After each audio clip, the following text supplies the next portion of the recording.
So good morning friends. আজকের ব্লগটা হলো রোহিণীকে নিয়ে। যারা রোহিণী যেতে চাও তারা কিন্তু আজকের এই ভিডিওতে যেটা আমি বলবো, যেরকমভাবে তোমাদেরকে এই অ্যাড্রেসটা বলবো, ঠিক সেরকমভাবে তোমরা যদি পৌঁছে যাও তাহলে তোমরা খুব ইজিভাবে কম খরচে রোহিণী যেতে পারবে। তোমরা দুটোভাবে রোহিণী যেতে পারবে। এক নম্বর হলো, তোমরা যাদের বাড়ি শিলিগুড়িতে তারা যদি চাও তাহলে ডাগাপুর দিয়ে অর্থাৎ লোকনাথ বাবার মন্দির দিয়ে দার্জিলিং মোড় হয়ে সুকনা হয়ে তোমরা মধুবন হয়ে তোমরা রোহিণী যেতে পারো। আর যাদের বাড়ি হলো মেডিকেল মোড়ের দিকে অথবা বাগডোরার দিকে নকশালবাড়ির দিকে তারা যেতে পারো হলো খাপরাইল মোড় থেকে লেফট সাইড হয়ে স্ট্রেট গেলে পরে কিন্তু তোমরা পৌঁছে যাবে হলো তোমরা রোহিণীতে। তো রোহিণীতে কোথায় কোথায় গেলাম সবই দেখতে পাচ্ছ।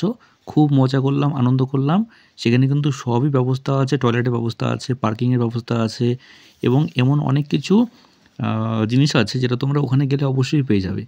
অনেক কিছু সেলফি তোলার মতো জিনিস আছে, ওখানে ঘোড়া আছে, ওখানে লেক আছে। যদি ভিডিওটা ভালো লাগে অবশ্যই কিন্তু শেয়ার করে দিও।